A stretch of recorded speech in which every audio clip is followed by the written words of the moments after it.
ائمہ اطہار کے کئی معجزات مختلف کتابوں میں موجود ہیں، جن میں سے ایک معجزہ حضرت محمد مصطفیٰ صلی اللہ علیہ وآلہ وسلم کا کتاب مدینۃ المعاجز میں ذکر ہوا ہے، جس کے راوی خود حضرت علی علیہ السلام ہیں۔ وہ فرماتے ہیں کہ ایک یہودی عالم دین حضرت رسول خدا صلی اللہ علیہ وآلہ وسلم کی خدمت میں حاضر ہوا اور اس نے عرض کی کہ مجھے میری قوم نے آپ کے پاس روانہ کیا ہے، کیونکہ حضرت موسیٰ علیہ السلام نے ہم سے یہ عہد کیا تھا کہ میرے بعد ایک نبی آئے گا جس کا نام محمد ہوگا اور وہ عربی ہوگا۔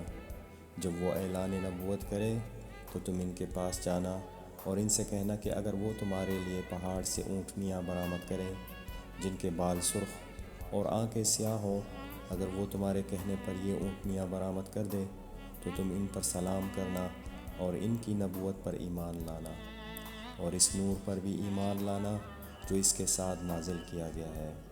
محمد انبیاء کا سردار ہوگا اور اس کا وصی اوصیاء کا سردار ہوگا، اور وہ نبی میری مانند ہوگا اور اس کا بھائی میرے بھائی ہارون کی مانند ہوگا۔ جب نبی اکرم نے یہودی عالم کی یہ بات سنی تو آپ نے تکبیر کہی اور فرمایا، یہودی آؤ میرے ساتھ۔ نبی اکرم نے اس یہودی عالم اور دوسرے صحابہ کو ساتھ لے کر مدینہ سے باہر ایک پہاڑ کے دامن میں تشریف لائے۔ آپ نے وہاں اپنی چادر پھیلائی اور 2 رکعت نماز ادا کی۔ پھر آپ نے زیر لب کچھ دعا پڑھی کہ اچانک پہاڑ سے آواز بلند ہوئی اور پہاڑ کا ایک کونا پھٹ گیا اور اونٹنیوں کے بولنے کی آوازیں آنے لگیں۔ جب یہودی نے یہ منظر دیکھا تو اس نے کلمہ شہادت پڑھا اور کہا کہ میں گواہی دیتا ہوں کہ آپ خدا کے سچے نبی ہیں اور حضرت موسیٰ نے آپ ہی کے بارے میں بشارت دی تھی۔ فی الحال میں یہ اونٹنیاں نہیں لینا چاہتا، اب میں اپنی قوم کے پاس جاؤں گا اور انہیں اس معجزے کی خبر دوں گا۔ اگر میری قوم ایمان لے آئی تو میں انہیں اپنے ساتھ یہاں لے آؤں گا اور آپ سے ان اونٹنیوں کا مطالبہ کروں گا۔ پھر وہ یہودی عالم اپنی قوم کے پاس چلا گیا اور آن حضرت صلی اللہ علیہ وآلہ وسلم کے معجزے سے مطلع کیا۔ اس کی قوم آن حضرت کی زیارت کے لیے روانہ ہوئی۔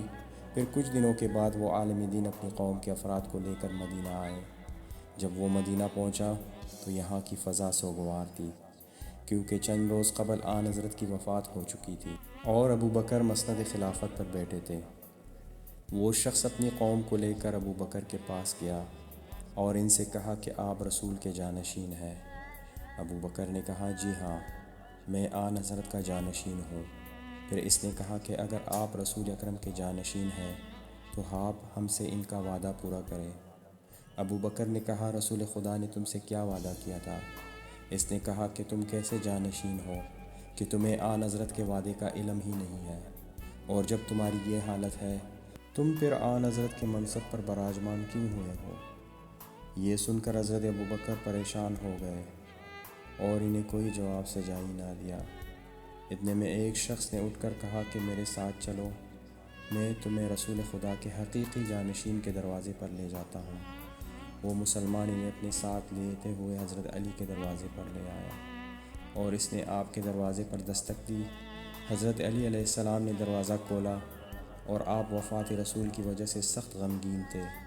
آپ نے انہیں دیکھ کر فرمایا، کیا تم اپنے وعدے کے مطابق اونٹنیاں لینے آئے ہو؟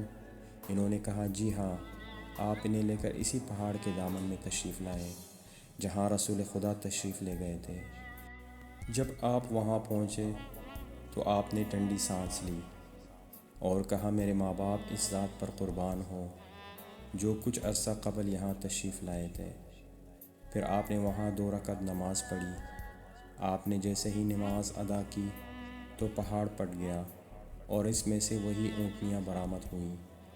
جب یہودی نے معجزہ دیکھا تو انہوں نے یک زبان ہو کر کہا کہ ہم گواہی دیتے ہیں کہ اللہ کے علاوہ کوئی معبود نہیں اور محمد مصطفیٰ اللہ کے رسول ہیں اور آپ ان کے جانشین ہیں، اور نبی جو کچھ بھی رب کی طرف سے لائے ہیں وہ حق ہے، اور آپ ان کے حقیقی جانشین ہیں اور ان کے وصی اور ان کے علم کے وارث ہیں۔